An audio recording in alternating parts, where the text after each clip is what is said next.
Hello students, आज हम maths CBSE chapter 5 का एक्सरसाइज 5.2 करेंगे।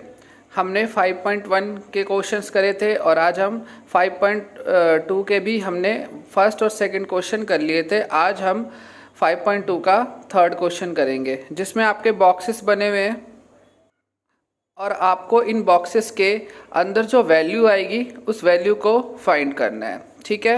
अब आपको पता ही है कि जो एपी होती है वो एक सीरीज़ में होती है, इसलिए आपको पता होगा जो ये होता है ये A1, ये A2, ये A3, ऐसे ही ये A1, A2, A3, A4, ये A1, A2, A3, A4, ऐसे ही आपका A1, A2, A3, A4, A5, A6 और ये A1, A2, A3, A4, A5, A6। तो इस तरह का हमें क्वेश्चंस है और इन बॉक्स की वैल्यू हमें फाइंड करनी है। और कॉन्सेप्ट बहुत ही इजी है, जस्ट थोड़ी समझने की देर है। जब भी हम एपी चैप्टर को करते हैं तो एपी चैप्टर के लिए हमारे पास सिर्फ दो चीज़ें होनी ज़रूरी है, एक ए और एक डी।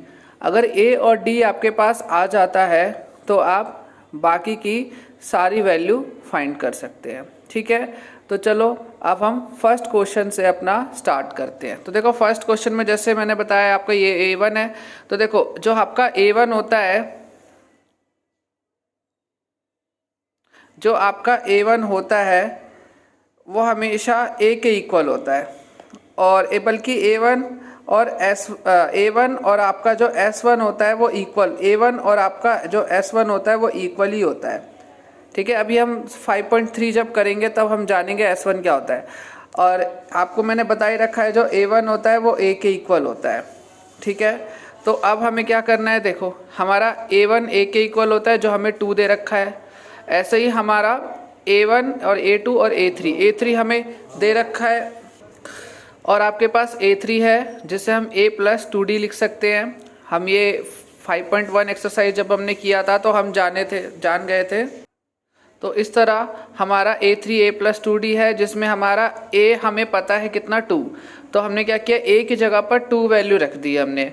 ये आपका एक तरीके से सब्स्टिट्यूशन मेथड है, प्रतिस्थापन विधि है, जो हम चैप्टर नंबर 3 में सीखेंगे इस तरह का कॉन्सेप्ट। अब आपको 2 ये प्लस का है तो वो इधर आके क्या हो जाता है माइनस, तो आपने माइनस किया तो आपके पास 26 में से 2 गया 24 और ये 2D सेम आ गया आपका। अब ये 2 मल्टीप्लाई और नीचे आके डिवाइड हो गया तो D आपका 12 आ गया। अब देखो आपके पास A पता है और आपका D निकाल लिया आपने। अब आपको निकालना है क्या है, आपको ये A1 है, ये A2, तो आपको A2 निकालना है। तो आपको A2 निकालने के लिए क्या करना है, तो आपको पता है ये A2 निकालने के लिए हम क्या करते हैं A + D। तो A आपके पास कितना है 2 और D आपके पास कितना है 12, तो 12 + 2 आपका कितना हो गया 14। ठीक है, 12 + 2 आपका 14। तो आपके उस बॉक्स में आंसर कितना आएगा 14, तो इसमें 14 आंसर आ जाएगा। इसी तरीके से हम सेकंड क्वेश्चन को करते हैं।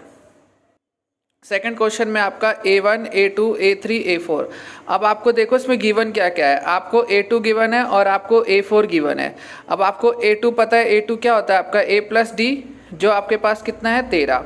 ये आपकी हो गई फर्स्ट इक्वेशन बन गई एक तरह से। और ऐसे ही आपका जो A4 है ये हो जाएगा A + 3D और = में 3, तो मतलब A + 3D = 3। अब आप एक चैप्टर नंबर 3 आपने करा होगा, या मैं थोड़े टाइम बाद आपको इसी चैनल पे आपको चैप्टर नंबर 3 करवाऊंगा, जो बहुत ही इंपॉर्टेंट चैप्टर है, जिसमें आप एक मेथड सीखोगे, एलिमिनेशन मेथड, या इसको हम हिंदी में विलोपन विधि भी कहते हैं। तो इसमें क्या करना है, आपको दोनों इक्वेशन आमने सामने रख दिए, नहीं जैसे फर्स्ट इक्वेशन मैंने रख दिया और सेकेंड इक्वेशन के नीचे रखा, और इनके साइन चेंज करने हैं। मतलब जो प्लस का है उसे माइनस करना है और जो माइनस का उसे प्लस कर देना है। और एक तरीके से क्या होगा, एक एलिमिनेट हो जाएगा, मतलब A और D में से कोई भी एक एलिमिनेट हो जाएगा, एक वैल्यू पूरी तरह से हट जाएगी और फिर हम दूसरी वैल्यू में पुट करके फर्स्ट की वैल्यू निकालते हैं। तो देखो जैसे हमने साइन सबके चेंज किए तो आपका A कट गया। अब आपके पास माइनस का 3D है और प्लस का D है, तो आपके पास बचेगा क्या -2D, आपके पास बचेगा -2D और = 10। अब आपके पास माइनस जो है माइनस शिफ्ट होकर यहाँ आ जाएगा, 2 डिवाइड में आ जाएगा, तो आपका कट के माइनस का 5 आ जाएगा डी। इसी तरीके से अब आप क्या करोगे, किसी भी एक इक्वेशन में या तो फर्स्ट या तो सेकंड किसी भी एक इक्वेशन में आप डी की वैल्यू रख दोगे तो आपकी ए की वैल्यू आ जाएगी। तो मैंने फर्स्ट इक्वेशन जो हमारी है ए प्लस डी इक्वल टू 13 में मैंने डी की जगह क्या वैल्यू रख दी 5, और पता है ये प्लस माइनस माइनस हो जाएगा और ये माइनस इधर आके प्लस हो गया तो हमारा ए आ गया 18। अब आपको पता ही है अगर हमारे पास ए और डी आ जाए तो हम इजीली एपी का क्वेश्चन बना सकते हैं। तो आपको निकालना है क्या है, आपको A1 निकालना है। तो आपको पता है A1 A के इक्वल होता है, तो हमारा वो कितना है 18। ऐसी A3 हमें निकालने के लिए हमें क्या चाहिए A प्लस 2D। तो A हमारे पास 18 है और 2 और D हमारे पास -5।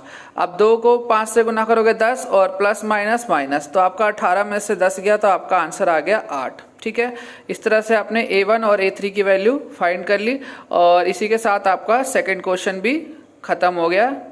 ठीक है, ऐसे ही अब हम क्वेश्चन नंबर 3 करते हैं। क्वेश्चन नंबर 3 में आपके पास A1 गिवन है, आपको A2 और A3 निकालनी है वैल्यू, और आपका A4 गिवन है। तो देखो हमारा A1 गिवन है means A1 is equal to A हमें पता है कितना 5। अब A4 के लिए हमारा A प्लस 3D, और इसे आपको ये आपका क्या दे रखा है, ये आपकी फ्रैक्शन में वैल्यू दे रखी है। ठीक है, मिक्स फ्रैक्शन दे रखा है तो आपको इसको सिंपली करना है। तो आपको पता है ये इससे मल्टीप्लाई होकर ये प्लस हो जाता है। तो नो